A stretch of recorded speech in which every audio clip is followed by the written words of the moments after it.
Most weight loss plans are one size fits all, not taking into account each person's individual needs.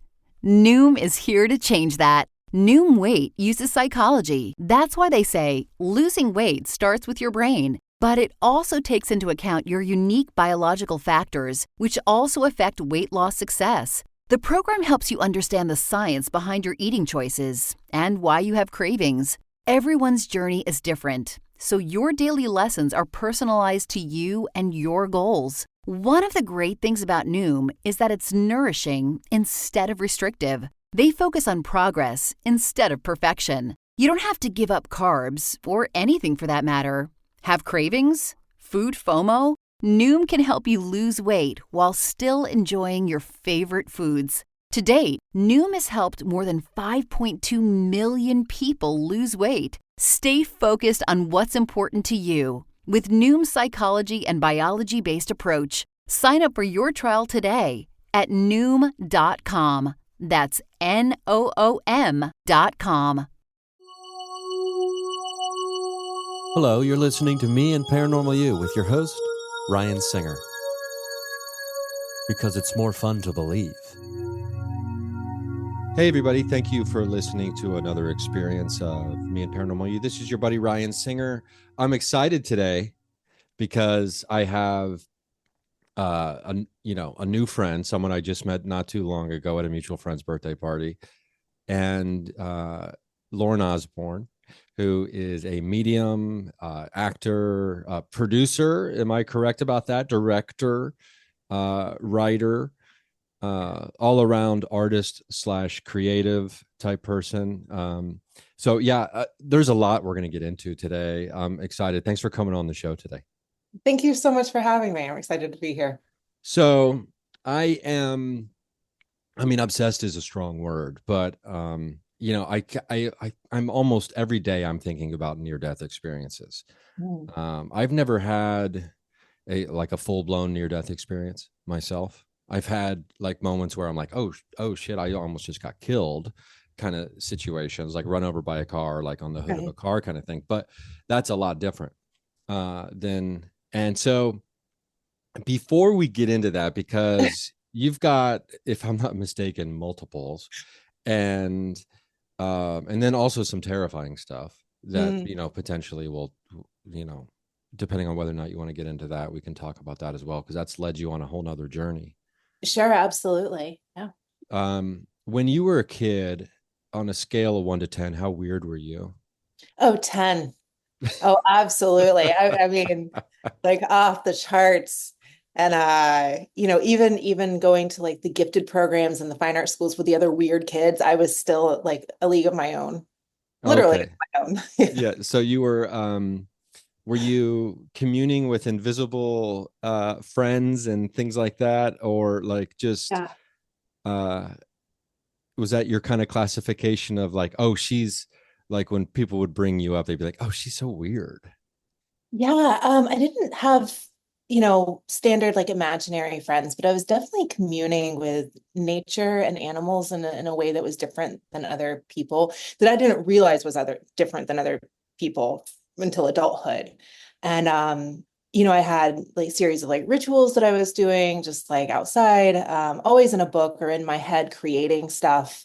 So a lot of the weirdness was just because I was an introvert and I had a deep, rich and I also grew up in a lot of trauma, which brings that about. So people were like, oh, she's weird. She doesn't know how to talk to people. But there was another thing going on where I was always deeply like connected with this like spirit energy, like this different kind of, like I was I was a little child prodigy when it came to reading. So I'm reading like War and Peace by the time I'm 10 and understanding. What? Yeah. But I was always into like the gothic stuff. So like, give me the death stuff, give me the stuff. So it never scared me. And I think that was also like what made me weird, right? Like little child that isn't afraid of death. Yeah, that's interesting that you're reading War and Peace by 10 years old. I still have not read that book, and I'm in, I'm deep into I'm into my middle ages. I mean, just even the thought of reading that makes me quiver, let alone being 10 years old reading War and Peace.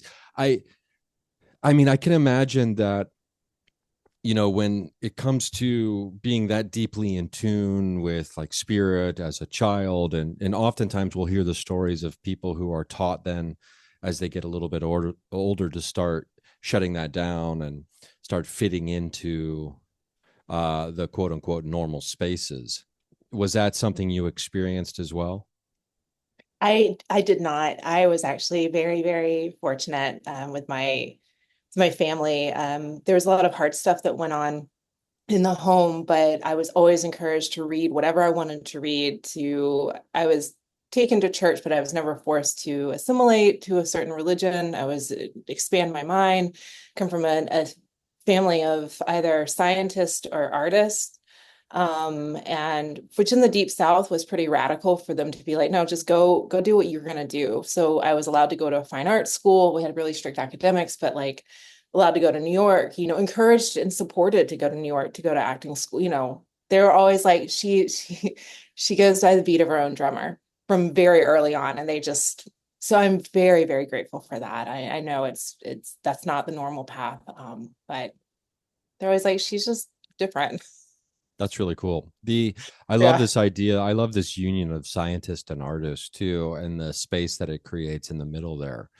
Uh, so, I mean, would you say that you're, you know, equally influenced by both sides of that spectrum, the science and the art?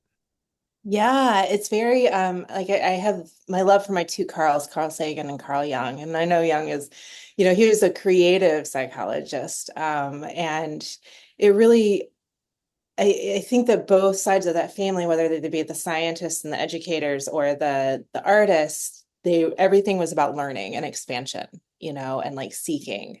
And whether that be spiritually, like, or, I grew up in, like I said, I grew up in the South, so I was always outside. My grandparents that helped raise me were both from like huge farming families. So they're like, it's like about being in nature. And there's like this in the South, there's like this interesting like energy of like some kind of like almost like violent religious energy that kind of underpins like a lot of stuff. I experienced that, but not in my home. My home was like a different kind of spiritual energy where it was like very respectful of nature, learning from nature, being part of that is part of God or spirit. So yeah. That's really cool. I understand too I mean, I grew up in Southern Ohio, which isn't the South, but um, it definitely aligns with a lot of like the religious values and kind of that Bible Belt adjacent. But I think that's kind of, so I understand like when you're talking about the like the violent religious energy almost. It's like you're this. This is what we do here. Don't go outside that box, Yeah. and we are actively trying to corral you. It seems like we've all kind of agreed to do this, so do it. Yeah. And don't go outside of that, or we will grab you and pull you back in. Almost, it's kind of like the energy I felt as a kid. But and it's weird going back. I'm curious about when you. I don't know how much time you spend going back to the places you grew up, or being down there. But do you run into a lot of the people that maybe you grew up around, or did a lot of people disperse? Yeah, so going to a fine art school is very small. We've known each other since we were kids because most of us were in a gifted program together. Um, and a lot of them came to New York or to LA to follow their artistic. I mean, and I knew everybody from like 5 grades up and 5 grades down and their families, and we've all stayed like really connected. And it's a really supportive group. We had 40 people in our class. Like we grew up like, Oh wow. it's a really special thing. And yeah, so we're really supportive. And like when we're out, people that are out in LA, we get together at the holidays or in New York or whatever. So it's great. That's really cool. You never really hear about people who are like, yeah, there was like 250 people in my class and it was great. Like, or like there was 1,000 people, 1,500 people in my graduating class. We all loved it. Yes, Um, bananas. We had 325 people total in our school. And like most of those are like intergenerational. Like we know the siblings, we know the parents, we know, the teachers like come to our like the weddings and the whatever. It's wild. I'm still friends with like the teachers. Yeah, I mean, it my sense is that there's a little more of a sense of community there, Yeah, in absolutely. Yeah. situations like that, Yeah. which I think so many of us struggle to, especially during difficult times, maybe really kind of lean into our community, where the comfort could be found.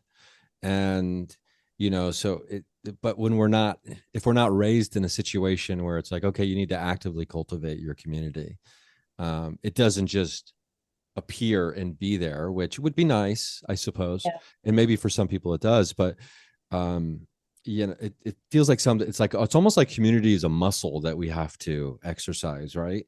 Yeah, absolutely. And growing up in the South, I did want to touch on one point, like this like energy, that the violent energy is like the religious stuff. It was like if you think of like it's almost like a dark energy where it's that kind of violence where it like comes down from like Puritan things of like not only is it like violent, like you have to assimilate and you have to be one of us, but these people that are like they're with snakes and tents and there's like this like mystic, mysterious, like magic, like black magic, like quality going on to it. If you look at a lot of um the people in that came over from like Scotland and Britain and Ireland that came down there, they're going to church, but they're also going and they're making potions. Like and so that's not necessarily a violent energy that can go that way, but like so there was something I really tapped into, this like gothic energy of like something's like a little below the surface here. And I think that that actually ties into community where it's like in the South, like it's poverty. Like there's just abject poverty. And there has been. Georgia was this debtor's colony. Like it's been, my family were all poor sharecroppers, generations of poverty. But in that, like you find so much community. Like the hurricane actually came so far inland, it hit my hometown. We usually get the tornadoes and the floods, but this time it directly hit. FEMA was there immediately. Like we were on the front of the New York Times. It was bad. People didn't have food, water, but the community just rallied. They carried. And that's how I grew up. Like my grandparents had been on the same street for 63 years. They know I didn't know that the neighbors were not related to me until I was a teenager. You're like, whatever, because we all did the Christmases and the beaches and they raised their families together, you know? Yeah, that's So, really cool. and so I learned from them how to cultivate. And so much of it is just about saying, like, it's just about being curious about another person and asking them questions. Like, and then I'm fulfilled because I'm open to that. That's really what I want at the end of the day, is that connection, and that's Yeah. how it builds.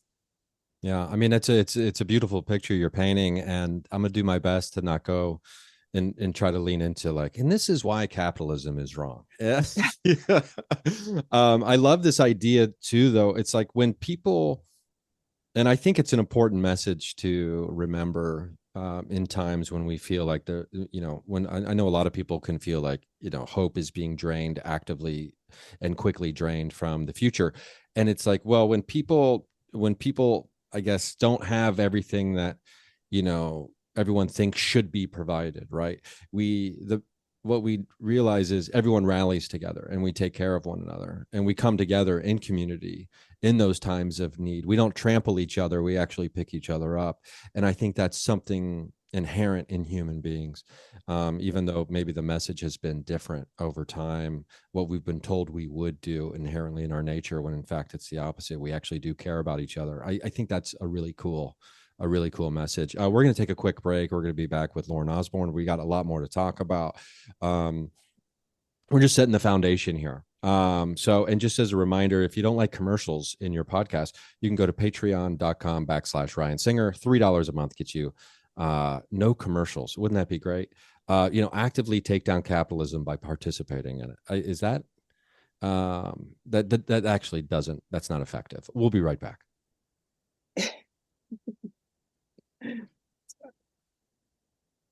And we're back. I've got Lauren Osborn. So we've got a free-spirited, embrace the artistic, the whimsical kind of life.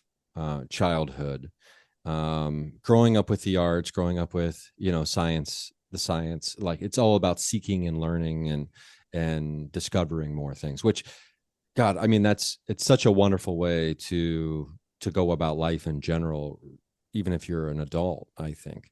But um so this leads you on a journey where you leave where you grew up, right? So you launch. What's the dream as a kid? Yeah, well, and in all of that magical experience, um, I grew up in a ton of violence and trauma. The alcoholism is also intergenerational, and I had a really, really rough internal life, because of the external life. And I'm not a victim of that. But it really was a catalyst to leave, Mm. to leave Georgia. And I also had, I felt so, the only place I ever really felt at home, the two places were outside in nature, dancing with my dog Sandy, in that, or on stage. And it was like, because both of those places just, I felt safe. I felt I was in surrender. I felt I was in my body, which I now know is like somatic, stuff. And so in going to a fine arts school, it just made sense to move to New York. I was actually my very first plane ride when I was about to turn 11. It was Christmas. My birthday's in January, so I was 10. And it was cold, it was December, it was nighttime, and we were coming into Newark. And we hit another plane above ground, above the tarmac. Very first plane ride. In the Um, air? in the air. We're above the runway. So they told another plane they can make an emergency landing, not realizing they're coming in the opposite direction, or we were that close. And so we hit them, and then we hit the ground, and we're spinning around, we hit them again. And it was like the whole shebang, like the lights go out, the seats collapse in the front row, the air masks come down, the steward, the flight attendant stands up and says, "Nobody panic." And then she goes flying, in the air, and we hear her jaw crack as she hits a thing. All the adults, and my sister and I are the only two kids, and we grew up in chaos and trauma and violence and whatever, in our home. And so we're just like sitting there like it's just a normal day for Oh us, my gosh. and we're just watching the adults just freak out. And it's like, put on your shoes, we're going down the emergency in the back of the stairs, take them off, we're going down the slide. And eventually we go down the slide. And it was really an interesting experience. Like, people just all for themselves. Like, don't take your overhead luggage, but like people were doing it, and like people, yeah. And we went down the slide, which was, now in retrospect, was it's like 2 stories of just plastic blown up air, like Yeah, I was going nothing to ask you about inside. that because I think I think the percentage of people who have actually used the inflatable slide on an airplane is so minuscule that they're like, Yeah, what the hell was that actually like? right. It was just so, it was interesting. Like, I think that when you grow up in chaos and trauma, like that brings a sense of peace inside.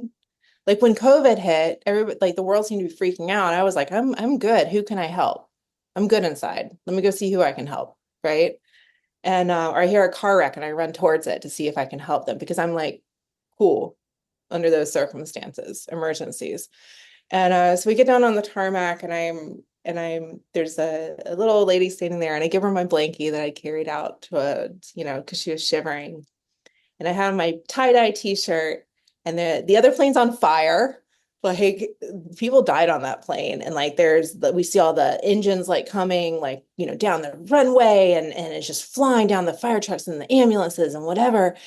And I turn around and I see the glittering vast skyline of New York City.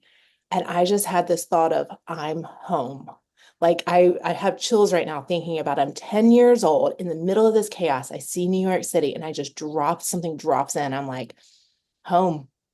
It's home. And so from then on, it was like, that was it. Like, that's singular goal, New Wow. York. Wow. So people died in that accident. Yeah, people died on the other plane. It was just mass chaos in the airport because it was night and they'd closed and nobody knew what was going on. And my sister and I were on CNN and all the news stations because we were only kids, and some millionaire sit down plastic bag, black garbage bags full of bananas and slippers and little blankets and bottles of water for everybody. And this was the interesting thing too in retrospect. So it was mass chaos on the plane, people just all for themselves. But after time, because we were there for like 3 or 4 hours together, just us, the two planes, right? Trying to figure things out. At the end of it, the two airlines just pulled up in front with vans and dumped all the luggage on the sidewalk, just a free for all. But because we'd been in that community, right? We'd like been in the survivors community together, and we got to know each other and just been taking care of each other in that way, like 200 people. Nobody stole anybody else's stuff. It was very like organized, like, whose is this? Is this yours? Let's sort this out. Nobody else to help us, just like the adults that had, come together. So it was like a really interesting experience, that sense of community, right? Same Wow. thing with 9/11, right? Like 9/11. Yeah, and you hear the stories about, people, orderly fashion walking down the steps of, one of the towers, and they're trying to Yeah. get other people to go in front of them, and they Yep. all know that their life is in the balance and they're probably all going to die. Yeah. It's truly kind of inspiring stuff when you dig into the actual what actually happened there. Unfortunate under the most unfortunate and horrible of circumstances, but so Right. that's the first airplane.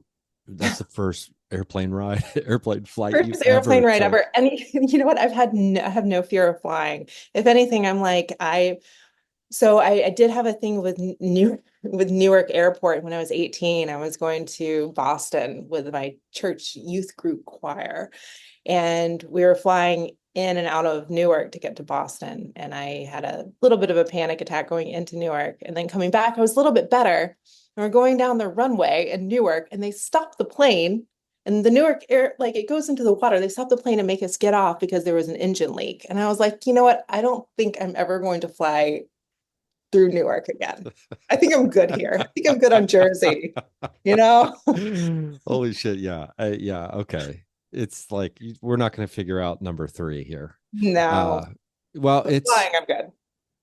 you spoke about feeling safe and in your body, on stage, or in nature. And I'm curious about because oftentimes, just growing up or not growing up, but, being in the world of stand-up comedy, the one of the big assumptions is all comedians are depressed and kind of miserable, dark people. Um, and, every artist, subsection has their own hyper specific assumptions from the world, right, or these characteristics we think are attributed to them. And but there is something to be said potentially, I guess, maybe about having growing up in a chaotic environment and where there's trauma and alcoholism, and then retreating into oneself and creating a world, right? And do you think that coupled with the fact that you're already just naturally in touch with the energies and spirit, that activates almost a different world that you're now spending a lot of time in, right? I mean, because Yeah.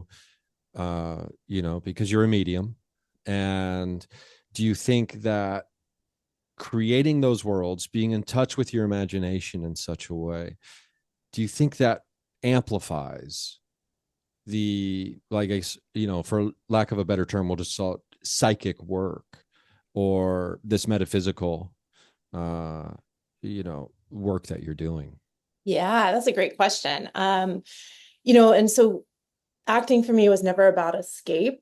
There was never like, and I used reading to escape, and I used fight, flight, freeze, like the free, like dissociation to escape, and later alcohol and hardcore drugs to escape. But never the acting. The acting has always felt like a sense of deep connection, surrender, and that energy source flowing through me. And it's the same thing with mediumship. It is the same sort of energy. It's just how it comes out of me. It is the same exact thing that I feel, it's just me getting myself out of the way, being very present in this moment. I also teach meditation. I don't teach meditation, but I help people well, remember what's inherent to them that everybody already is able to touch into that thing inside of them. So I help just them remember like how to meditate basically, or give them structure for it.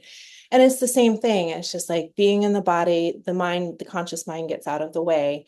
The source of energy just flows through me, which is already inherent in me. It's like this channel of it. And then how it accesses my thoughts, right? Like whether it be world building for my acting, whether it be, writing, whether it be the, touching into a specific message for people. I don't do psychic work in the future because like, I don't even want to like, we're all gonna die. That's Spoiler. that's enough Spoiler information, alert, Lauren. Geez, right? come on, Like, you know. so go live your life. And but like it really is just a sense of like surrender. But through that is deep, deep connection. It's deep, deep connection with this energy source. I love that, the word spiritus in Latin means breathe. It means to breathe. And so it's this opening, this inhale and this exhale to something that's abundant and available and already here. And it's just like how to channel it. So I just channel it in certain ways that are just have always been natural for me in ways to channel them. Um, and it's a source of connection, whether it be with the audience, that energy, with my scene partner, in my body, and with the words, the space between the words on the writer that has gifted them to me, or with the person that's sitting in front of me, with their pet or their loved one, or just with the breath, the oversoul, the transcendental oversoul. I got into Walt Whitman when I was about 7. I was like, this is it. Like the transcendental, pantheistic, like, and then Well, whatever. yeah, I mean, I used to, for years, I had birches just like taped right up onto my desk wall. So I could Yeah. just, every day I could just see and just remember and like see that poem. Um, Probably my favorite of all time, but I can dig that. So, okay, when's the first time someone is like, "Hey, I want you to use whatever whatever this is you got going on. I want you to use it to help me." Like, I'm guessing you probably weren't very old when that first time happened, where someone, whether it was a friend or maybe someone in the family, or they're just like, "Hey, you're tapped into something. Can you give me some information? Not about the future necessarily, but Yeah. like just some kind of assistance." No, nobody ever, no, it's because I had to shut it down. Like it wasn't like that aspect. Like I was allowed to be like a weird, like bookwormy seeker or whatever, but that stuff I didn't even really understand what was going on. And so and then being in a like Southern Baptist like environment, no offense, like that doesn't fly, Don't you be a know. witch, It's right? yeah, Kind of like don't be a a witch witch. vibe. Right, Yeah. exactly. And by all accounts, I would be considered a witch, in modern day. And it wasn't until I had my near-death experience that I really started to like understand what was going on. And then it became too much for me, like the energy and the trauma and all that stuff. And like I didn't want to be in this world. And so like the drinking started and to shut it down, just shut down. Like I felt too open to all of it. And because now I'm like, after the near death experience, I'm definitely like living in two worlds, right? Like there is no veil for me. And I was like, I don't know how to handle this. And it doesn't, and then it's like, and then the self-conscious stuff comes in, right? Like the guys are going to think I'm weird. I'm 22 years old. Like I can't talk about this stuff. I got to go be in LA. Like it's just, it shut it all down. And today it's more of like, people don't directly ask me for help. They ask me they tell me directly, like, I need to use my gifts because they can tell, like, if they hear it. But it's more of like, just, I'll be with somebody and something comes to me and I'll just offer it to them. Like, I can't, it's just there, you know? Oh, okay. Um, Well, let's take a we got to take another quick break, but when we come back, I want to get into the near death experience if we can. Absolutely. And I mean, I already know the story and I can't wait to hear it again. I mean, it's truly wild and compelling. We're going to be right back with Lauren Osborn after this quick break. Just a reminder. I don't know. Maybe I don't know if I'm losing or how much more of my mind I might be losing. But I'm now like using adjacent words regularly in place of the word I'm trying to use. Like, I don't know if that makes any sense. Okay, so we're going to be right back after this short break.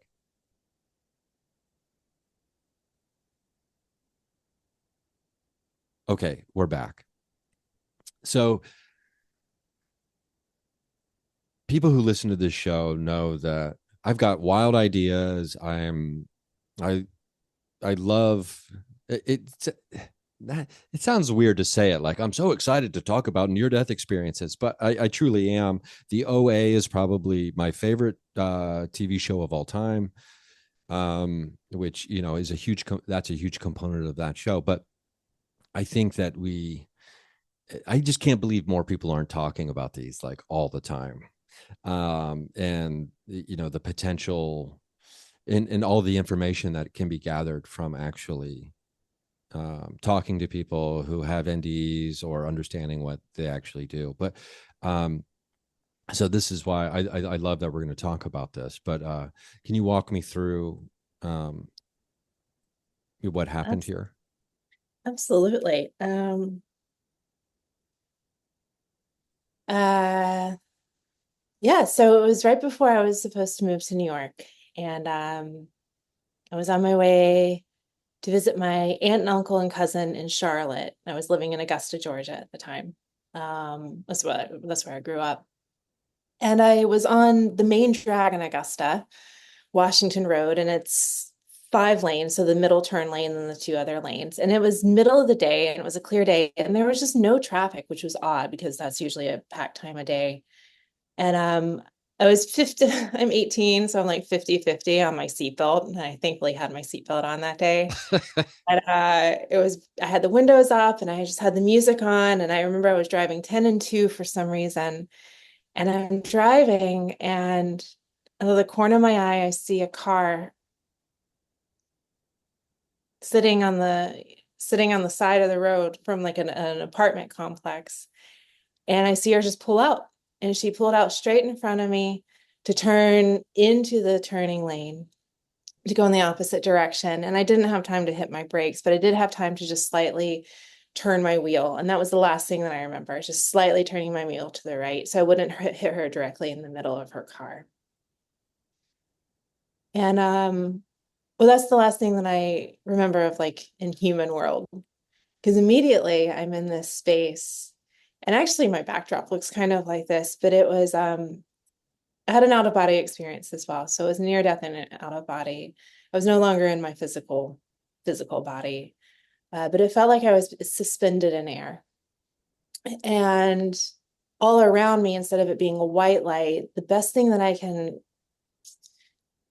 I can describe it is like if you were watching a movie and it's in outer space. And so it's all darkness, but there's like a backlight just kind of shining through. And I later, when I started getting into Buddhism, specifically Mahamudra Buddhism, they talk about radiant emptiness. And that's the experience like that I had. It was radiant emptiness. I had it was just pure bliss, oneness, connection, presence. For many years, I tried to explain it to people as if all the people that I had ever loved me that had died were there. I was feeling their love. But really, I started to understand that I was just saying that to help people understand, because ultimately what I really experienced, my soul dog, Sandy. I picked her out when I was 6 years old. She had a half-eaten ear. I always give me the broken ones, I was abused, so I want the abused, neglected aunt, right? So I can care for them. And she would hide with me in my closet, and she would be outside with me. She was just, so connected with me. She was the thing that gave me and helped me understand unconditional love, and connection.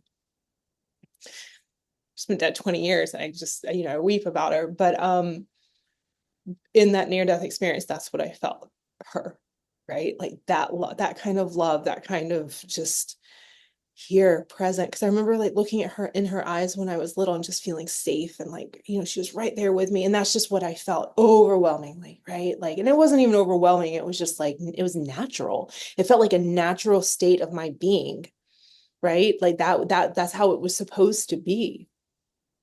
And so I'm in this, and it was so perfect. And I was hearing the universal heartbeat. And by hearing, like, I didn't have human senses anymore. I'm not, no sight or sound. So it was hearing in a different way, hearing from like a source like within me, even though I didn't have a body at this point, but deep, I was feeling this universal heartbeat. And then I heard this voice. And again, it's like not a hearing voice, but I heard this voice. It said, go back. And that was the moment I heard that, I felt resistance. I was like, no, I don't want to go back. Cause like life was really hard at that point. Like I had it, I was anorexic, trying to deal with trauma. Like it was really, really bad. And, the world just seemed really dirty, and like I couldn't connect. I had no friends. It was just really hard and heartbreaking, and I didn't want to go back. And and yet I did, and I came to, and I had no idea what had happened. I had no idea. And I just see smoke and the windshield wipers going off, and Celine Dion's My Heart Will Go On was playing on the radio, and there's glass, but I can't see and I can't really hear. But I can't out of one eye, but the other eye, I'm looking, and then all these people were just like standing in this circle, probably about like, I don't know, 30, 40 feet away from me, staring because I thought I was dead. And they thought the car was going to catch on fire because there's like smoke coming out and glass and everything. And one woman left the circle. This is a total sociology thing, right? Of like everybody thinks the other person's going to do it, so nobody does it. But one person did. She ran up to me and she took her shirt off and she put it against my head, because the reason I couldn't see or hear is I had so much blood pouring from my head. I had my seatbelt on, but the impact was so great. I hit her car in the middle and it flipped around and T-boned me in. And the impact was so hard that even with my seatbelt on, I cracked the windshield with my head. I have a scar that goes around my head. I definitely have brain trauma, a lot of DMT flooding my brain. If that's the God joke, I don't know, whatever. But and I'm giggling at this point. The adrenaline's like coursing through my body. I'm like, this is wow, And she grabbed my hand and she said, through the glass, broken glass, she grabbed my hand and she said, with one hand, she had her other hand with her shirt. She had her bra on, like in the middle of like, I'm so grateful for this woman. And she said, I need you to be calm and still. I hear that woman's voice all the time whenever I'm in a place of like, chaos or unknown or whatever, like just be calm and still. And then the first EMT to arrive was a firefighter off duty on his motorcycle. And as I said before, my grandparents cultivated all these like community in their neighborhood. This firefighter actually lived across the street from my grandparents, and I was living with them at this point. So he knew me. And so he was able to come over, and like as they're like getting me out of the car, with however they got me out of the car, there was a sewing machine store. So this is right across from like some restaurants and whatever. And on the other side was just a standalone sewing machine store. My grandparents were on the way to that sewing machine store when I had my car wreck, and they were caught in the traffic 3 cars back.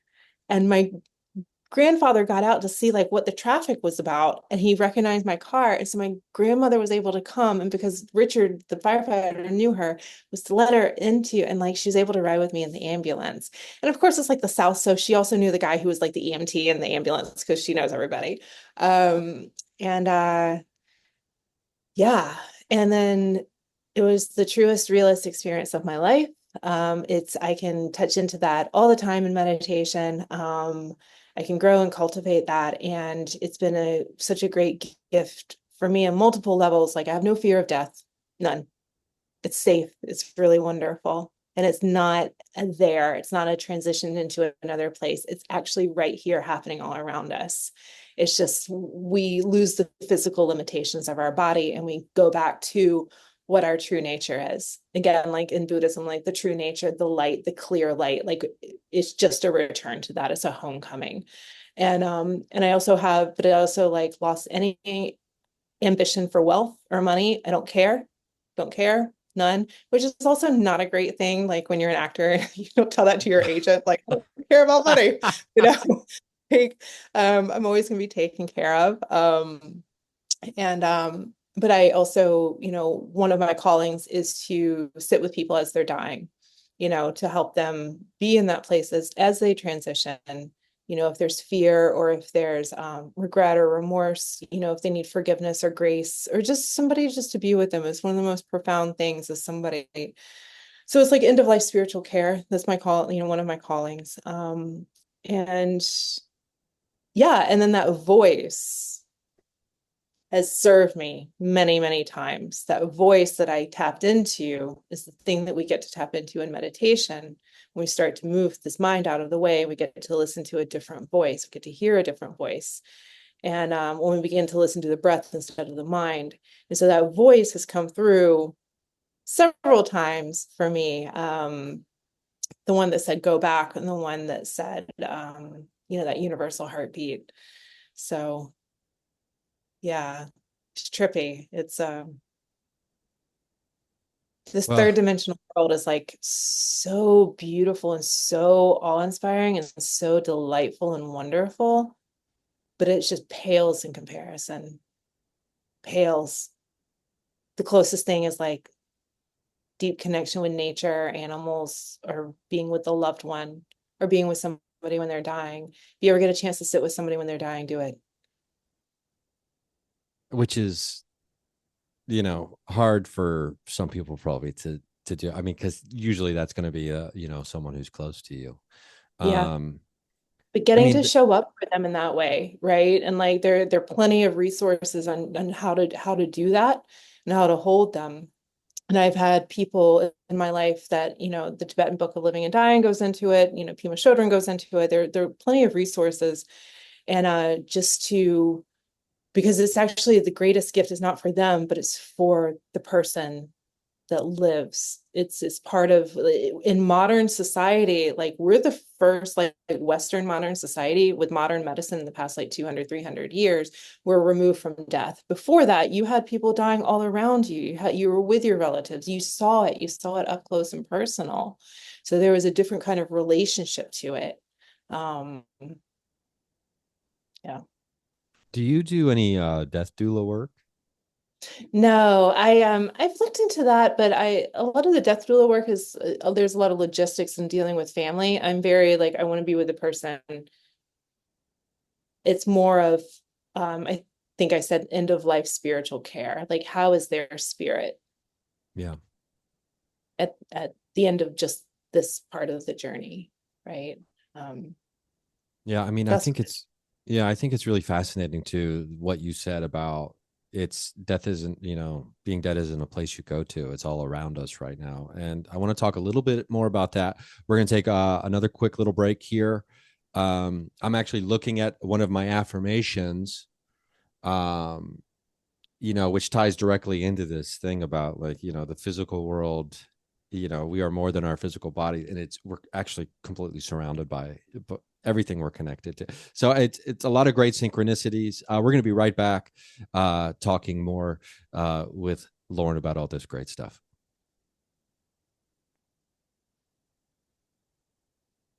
Okay, we're back. And I'm actually looking at this is actually where I used to have Birches, which by the way, I'm realizing there's probably someone listening right now. They're like, Birches was Robert Frost. It wasn't Walt Whitman. You're a monster. How do you conflate those two? And I just, whenever I think of Robert Frost or Walt Whitman, I see the same image and it's Old Man Winter. I just see Mhm. like that's the image I see for either one of them in my mind for some reason. I don't know. It's like this old like Yeah. snowman type of person. Yeah. But Well, they're probably giggling. I talked to okay, so I in my morning, like after my meditation, my quote unquote prayers, I read like spiritual poems or text, and then I talk to Walt Whitman a lot. I really, he's because he was like I said when I was very little and I connected with transcendental. transcendentalism and his writings. And one of the things, so I asked him to help me to remain curious about the people in the world around me. He has this great poem that he goes into about death, where he says, like, I am not curious about God or death. I can't tell you, and I'm paraphrasing, I cannot tell you how good I am in relationship to them. What I am curious about is like the people around me. So I ask him every day to like help me be curious and to see God in everything. And I have this story. I just want, sorry, I'm sidetracked, but I have this great story about Robert Frost. It's one of my favorite creative stories. His wife comes in to bring him tea or lunch or whatever, and he's standing at his window looking out at the trees and the snow. And she said, I thought you were writing. And he said, I am. I love that.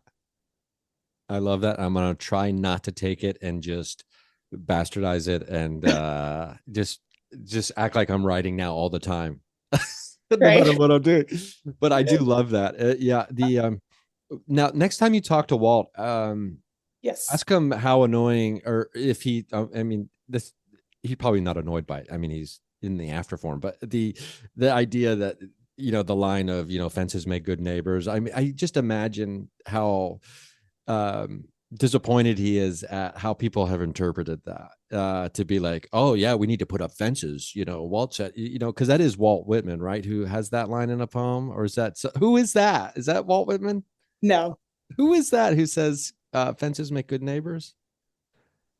Isn't that Frost? Is that Frost also? I can't remember. I guess I could Google it real quick, but It is Robert Frost. Mending Wall. okay. So I just think that Robert Frost is Walt Whitman. And Walt's It turns laughing out. about that. Yes. He's giggling. He's like, I'll take it. Holy shit. I'll take it, Okay. Bob. So there's two. There's two. I've done it twice. And so people are like, "Oh, your favorite poem? You don't know who the guy is." Listen, I don't know the names of some of my favorite songs, but Yeah. the okay, back. I'm gonna get this train back on track. For me anyway, the realization that death is all around us in this space, quote unquote space, right? Where people think we go, isn't separate from us. Is one of the big realizations you have during your near-death experience, right? Right. So I'm trying to think, like, I think a lot of what's really fascinating to me is, these spaces and these experiences, they have different names and different cultures, and science tries to label these things the more they discover about them. Is it, and this is a place now that you had access to before the near-death experience. Yes.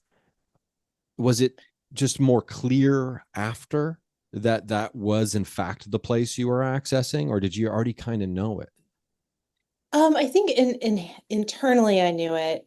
Consciously, I came to a better understanding, a clear understanding. I also was an adult at this time, and I'd done a bunch of reading and ancestral work, and so this pool, this voice that had been like talking to me, quote unquote, talking to me, in my intuition from time, I suddenly started to get a better understanding of what that was. In my ancestral culture, I'm Germanic Celtic. So it's a lot of druids and a lot of, grandmothers, that motherly, very powerful energy that nurtured me, in a very like hard like childhood. And And it is interesting that she's the one who's there, right there, to ride in the ambulance with you after yeah, when the accident happens. And she's yeah. close So like by even when she's not trying to be. right. And so when I say my grandmother, I mean like my druid priestess grandmother Oh, okay. for like thousands and thousands of years Okay. Is ago. now, so But is, I do hear my nana. She's usually like telling me like, why is your bed made? Um, when I did have I had another almost near death experience. Well, it was near death for me, but I was caught in a sandstorm when I was about 8. and it just gets black. You can't see anything. It's wind and shrieking. And my mom just said, run. And I ran directly in the wrong direction into the ocean that was very turbulent. And I was drowning. I was getting flipped up inside and down, drowning. And my grandfather, this brilliant, he was a nuclear physicist, helped design like the nuclear program for the United States. The most brilliant man I've ever known, but like he was a man of the soil. He grew up like destitute in the lime fields in Pennsylvania. No, just poor, but he was a man of the soil. And he taught me so much about the earth and how to, especially water, right? Like water is all powerful. It will teach you everything, but it will kill you.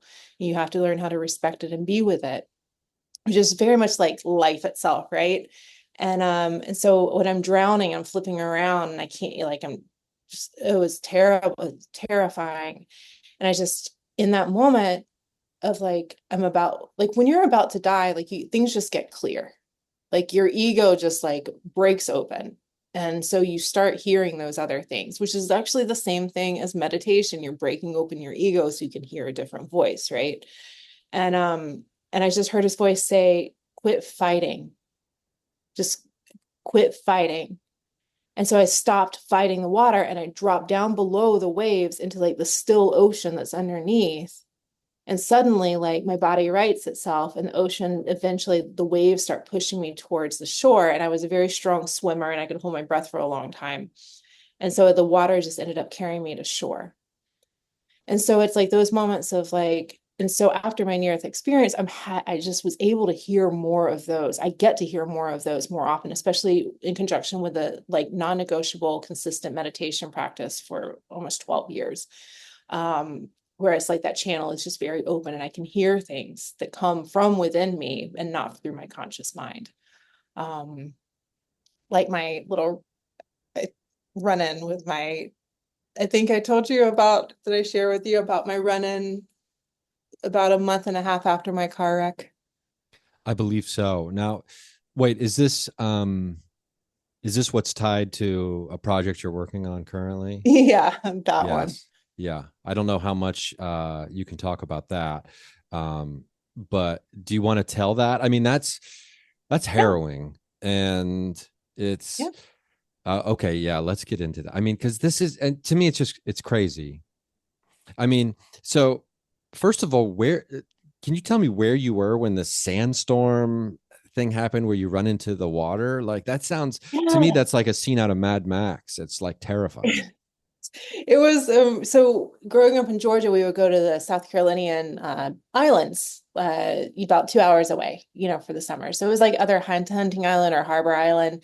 It was sunset. My dad's back drinking. My mom's with us like on the beach, and and my sister and I are collecting shells and some dolphins. It's sunset and like dolphins are coming, and we're like, oh, look at the dolphins. My Sounds sister and I are so perfect. precocious and like we're like precocious, like little book smart kids. We're like, wait, dolphins this close to the shore just by the humans means maybe there's some danger. And sure enough, like this sandstorm just comes out of nowhere, like this thunderstorm and like sand and just like it's like a black box just like dropping on top of you. You can't see anything, can't hear anything. It's just like the sand is like whipping against your face and your body. And like lightning and so that's when my mom was like run because there was lightning like hitting. Yeah, so Yeah, because I mean mm, that's when you see those really beautiful like glass formations, right? When lightning hits sand. I don't know if you yeah, and it like just melts it into these really beautiful like glass rocks. That sounds, I mean, there's nowhere to go. I feel like, like when you can't see where you have right. to run. Okay. So I in some weird multiverse, there's someone like, oh, a sandstorm is perfect for exfoliating your skin. And it's like, okay, I don't know why that is popping into my head, but And then seawater for your hair. yeah, yeah. So okay, so a couple months after you you're dead and come back, Yeah. um, at least in your physical form is dead and comes back. You have what can only be described as, the last thing in the world that you one of the last things in the world you'd ever want to have to encounter, right? Yeah. Yeah. I was set to go to New York October 2000. The car wreck happened in July 2000. Um, my car was totaled, obviously. So I was back to driving my grandfather's little Chevy Silver S10 that I drove all through high school. I was staying with Oh, my dad at the time. I love Oh, an everyone loved it. S10. I'm such a I yeah. love an S10. It was so good. Yeah, I love that truck. And but I was staying with my dad at the time, and I was working in downtown Augusta, and it was nighttime, and my shift was over, and I was driving home, and my dad lived again off Washington Road, this big main drag, and so you turn off of it, and you're going down this road, and then he lived in like some kind of like townhome, like apartment complex that was like off, that was like tennis courts and whatnot, and it's nighttime, and I'm driving, and I drive past this call center that was obviously closed, but these lights flashed on. Somebody's headlights flashed on, and the car pulled out pretty quickly behind me. So as I'm passing it, his lights flash on, so it like illuminates me in the cab of the truck. And then I keep going, and he pulls out behind me, and then I take a left in my dad's further down the road in my dad's apartment complex community. And it's Georgia, so all these big trees and like whatnot. And this car comes in behind me. I'm like, this is not great. Like there's something my little spider senses going off, right? Spidey senses. And so I slow down, and I take some like turns that aren't to my dad's place. And the car eventually like turns and goes off and goes in a different direction. I'm like, okay, just whatever. And so I eventually wind my way back down to my dad's building. And my dad's building was like the road, like it tees out. So his building was at the end, and I could either take a left or a right and park. And on either side of that left or the right, on either side were like forest, because again, it's Georgia. And I park in a spot, and I park facing Washington Road. So above all these big, big pine trees, you can still see like the Waffle House sign and the gas station signs. You can see clearly like there's a street, there's a main drag over there. And I park, and I turn the truck off, and I take my seatbelt off, and I turn to my right, and I get my purse. And when I turn back, there was a man standing at my window. And he said, I'm lost. Can you give me directions? And I just point to the signs above the trees. Like he can find it. Like he can go that way. And he said, I can't hear you. Roll your window down. And it's that old truck. So it's like the manual window, right? And I said, no, I'm not going to roll it down. And he said, you're so beautiful. I'm actually a model scout. I would love to get your information or take your pictures or something like that. And I'm already like, okay, this is some BS, because I was modeling at the time, and that's not how it's done, right? You know, and and he kept trying to get me to roll my window down. And as he's talking, I hear this noise, and I realize that he's he's trying to open the door handle. And so now I'm like, okay, this is not good, right? And with one hand, and then he starts getting really, really angry that I won't roll down the window. And he has something in his other hand, and I can't see what it is, but he makes it clear that he has something in his other hand. And he takes that hand from and now he's just pissed off. And so he takes his hand from the handle, and he actually puts his fingers into my window and starts pulling it down, because like with the manual ones, if you're strong enough, you can actually like pull the window down. And so he starts pulling it down. And at this point, this is where, thank God for all the trauma I grew up in, and that clear sense of like being in chaos and emergency, and that connection with the intuition, because everything shut down inside of me. It just got really, really calm. My body got calm, my mind got calm. And in that space, I just heard, you're going to die. And and that was like some intuitive thing, spirit source, whatever, coming through saying you're going to die. And then the next voice I heard was the voice of Oprah Winfrey saying, never go to the second location. Cause this was like back in the day when she was doing like her self protection stuff. And I'm so glad for both of those voices. And I was like, well, this is bad. And he had his like he was able to like touch me at this point. I don't know what he had in his hand. And so I ended up just laying on the horn. I was like, I'm either going to go with, like if he has something to hurt me with, at least it'll be here, right here, right? If I piss him off, at least it'll be here and I'm gonna wake people up. And I started screaming and he got scared and he ran off. My dad came and called my dad and he came downstairs and he got me upstairs and things were fine. It was whatever, like unprocessed trauma, PTSD. Like I was just like, whatever, I'm fine. I also have brain trauma from like this car wreck. From a month And ago. yeah, like 2 months ago. And then so a month later I go to New York.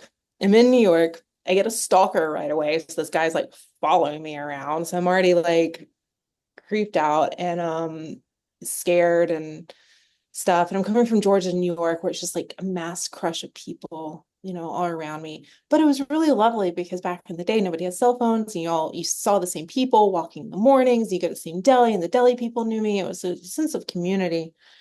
And my grandmother called me one day, and she said there was a man arrested. Um, he he went up to a young woman in a parking lot and said, "Hey, I'm a model scout, and you should get in my car and we'll go back to my office and we'll take pictures." And she said, "No, that sounds dangerous. Why don't you just come to my house and we'll do it there?" And he bound her and raped her and stabbed her in the neck with a kitchen butcher knife and left her for dead, but she survived. And because of her bravery, crawling out, going to the street in that condition, asking for help, they were able to arrest him. And turns out he had raped and murdered at least 6 or 7 women in our town. So I just like at that point then it all hit me, right? Like how close I had come to that. And yeah, so it's been and that's really where like the shutdown started. That's a lot where my drinking really started. Um a Well, it's a lot lot to like go through, and especially in the span of yeah. a month. I mean, Yeah. Jesus. I But mean, it's been like one of the greatest gifts of my life. Completely, totally. And the thing is that's wild is like that woman that pulled out in front of me, that man who I've never held and it for no matter of time, I've never held an ounce of resentment or anger towards them at all. At all. Like I could tell like for some just the forgiveness was there. Like I don't know. And the thing that angers me though is like the woman that was able to get him caught. She had to go into the trial when he was on trial like 3 or 4 years later and stand in that room with him for hours on end. She was never given any kind of support. She was never given any kind of treatment. She ended up giving up her kids because she knew that she was just like, I'm gonna like so serial killers have a heat-seeking missile for women that have father abandonment issues like me and like her and like has a lot of other victims and survivors and she had some family support but she ended up getting arrested for trafficking marijuana, which was just a small amount because it's like early 2000s Georgia. And she's been in and out of the penal system since then. She's my age and she looks like she's 90 years old. Like one of her eyes is almost like gone. She has no teeth, like, prostituting her body for money just to get drugs. And so like he didn't kill her, but like he is still killing her. And I really, I'm uniquely qualified as somebody who is a former drug addict. I've been in recovery for over a decade. And And I'm uniquely qualified to help her because I too have like looked in his eyes.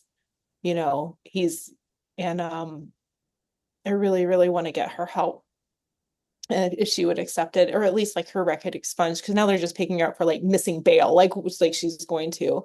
So that makes me angry. He doesn't make me angry. That the system makes me angry with her. But and he's in I at the other level for me is like I'm trying to communicate with him. I really want to go visit him. I want to do that for myself, for the grief of what was lost in that for me. Um, I am a deep believer in radical forgiveness and radical grace. Leonard Cohen has this great line that says, "Let them off the hook, help them off the hook." Hmm. For him, for me, he's maybe trying to get his conviction overturned over technicalities, and I think that'd be very harmful. So I do want to talk to him about that. Um, and I really, just I would maybe working on some kind of creative or documentary project with this about what is it like for so many victims of sexual violence end up on the streets in a cycle of sexual violence because they are not given help. They are cast aside. They're used by the justice system to like get a conviction and then they are just cast aside. And random sexual violence is very, very traumatic. There's a lot of CPTSD that goes into it. And yeah. So Yeah, the that's aftermath sad. of something like that is sprawling, right? Yeah. And I mean, unfortunately, it feels like from what you're describing, the justice system is set up like justice has been served. Your life, you got your life back. Enjoy. It's like, Yeah. no, it's Right. it's it's a lot more No. than that, right? It is a lot more. It's, for me, like being in New York, like now, when I heard that, then it was like my fight flight just was like on overdrive because there are men all around me that I couldn't see, right? Like I couldn't see. And that was how the whole thing started. I didn't see him at my window. I turned and he's there. Like even just doing that right now, I get chills and like I get a little bit nauseated, just that feeling of just like that shock and that like loss of autonomy, right? It was that power over me in that moment, like the fear. And it wasn't just fear, because most fear is just in the mind. It was danger, like the danger, that whole body thing of like, this is danger. Um, yeah. But thank God I had had that near-death experience just a month before because I was so cleared out that I could hear that very clear, very quiet, very just straightforward, you're going to die. Because like, what if I hadn't heard that? Maybe I was just like kept that going until like I did die. So it's and like that's the great thing about like meditation. It's like we get to like start experiencing that. And like my work is like a medium and like near like this the veil being thin for me. For me, it's like so death for me, like with the people, with the energy, with spirit, it's like being in one of those hotel rooms where there's a door in between the rooms and you can just open it up. For me, that's what it is, right? Like there's death and there's life. And for me, the door's just open. So the energy is just like there. And we get to hear those messages all the time. We just got to get out of the way. Wow. I've always wondered what's the deal with those rooms and why do they have that door there? But it's great when you have a friend that's in the room next to you. Right. But that those And those that's it. doors That's it. those That's it. but that's a great analogy because that door always makes me feel a little uncomfortable when I Mm, check into a room that has that door. And right. like not in a way that I'm consciously thinking about it the whole time, but I will check that door a couple times when I'm in a room like that, just like quietly to make sure that it's still Yeah. locked, even though it's clearly locked. Huh. And that other person doesn't want, they're thinking probably the same thing. But anyway, that's a great analogy though. I love this, the visual image that has. Um, Yeah. we, oh, it's 111. Perfect. The, let's wrap this up. You've shared a lot of, very personal stuff and emotional stuff. And I thank you for that. Um, it's, you know, Oh, of course. having real conversations in a world dominated by self, like you were saying, like back in when you're walking the streets of New York and, before cell phones or, and where there's, the people would know you it was, it was a different time. And um, I'm curious as we put a bow on this, um, when it comes to life pre and post this month period of, you know, extreme like trauma, near death, running with a serial killer, which is just so terrifying. Um, it really smashes the idea of serial killer entertainment, which we seem to, which I've always been kind of like, why are we so obsessed with this darkness? It's always, I can't get into that stuff. Just because I think I'm too sensitive, and it fucks up my dreams for weeks and things like that. Like that TV show Mindhunter, which was a really good show, but like it would, one episode would just fuck me up for a while. But so pre-life and post-life from this month period, do you feel like you were supercharged into your connection to the other and the outside of your physical form, or was it just a reinforcement of already the connection you already had? Because I know some people with NDEs all of a sudden are just thrust into a life where now they're connected to the other side. Yeah, I think it's just I don't think it's a feeling of supercharged, but just more clarity of what I already knew. It really just like it was just like a homecoming, it just felt natural. If anything, it felt just ease, just like simplicity of like, oh, that's what it is. And so and the beautiful thing about like addiction is that I like went back down to the bottom of the barrel of all the dark stuff inside. And I found that like it's actually, I have a different relationship with it now, that it actually can be a catalyst and it can be useful to help clear that channel even more. It just, recovery has just like brought me into like a deeper understanding of how to keep that channel, and I can help more people and have that connection, and that thing with the obsession with serial killers, I deeply believe that part of that, I see these like clubs and these like parties and people drinking wine and like a lot of like women too, which I didn't understand. But I do think that there's this like aspect of like, they like the idea of being chosen. A serial killer like chooses his victims. There's this in this backwards way, there is that connection. There is that that fascinating like kind of why out of all the women in the world did that person like pick that woman, or why did that man follow me? So I'm on the other side of it, but I could see how that could be like some kind of like fascinating thing about that. Yeah, Yeah. it's an energy. There could be some, yeah, there, I mean, that resonates with me too. I mean, because I think all of us like to be chosen for, to think, oh, so we're, we're standing out for whatever reason, or there's worth in me somehow, Right. because I'm being chosen from amongst a group, right? That's Yeah. interesting. I've never thought of that. Yeah, Um, I've kind of dissected this whole thing because I haven't well, I gone could the other side of imagine. it. So I'm like, this is really interesting. Like, why? I was actually on an acting show where I did like one of those reenactments, Southern Fried Homicide, and they uh they ended up doing the guy, my serial killer, like an episode later. Wow. So weird. That is, I mean, So, it but is, yeah. yeah. But at the end of the day, I do want to just say this one thing, like all this stuff, all this work, all this, meditation and grief work and end of life stuff and life's and death stuff. Death especially is my greatest teacher, my greatest reminder of just like living life fully and like wholeheartedly and like just lovingly and connecting and just being human. My mornings with Walt, I talked to George Harrison and Ram Dass and some other people too, my dead dad and my ancestors.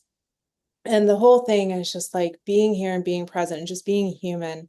My curiosity with human beings, the thing I love the most about humans is like when they're in their shame or their anger or the things that they've tried to hide for so long, like just be human, be messy, make mistakes, fail harder, fail better. Like I love that stuff. And so my authenticity today is because I don't care about death.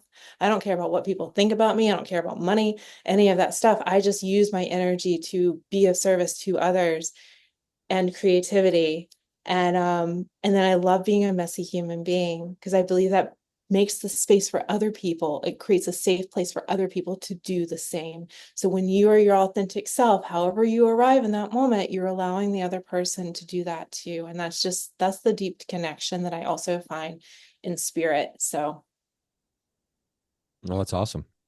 I mean, that's beautifully said. I think all of us, would truly appreciate the freedom and the space to be messy, right? To be our authentic selves. yeah, And I like think, kid.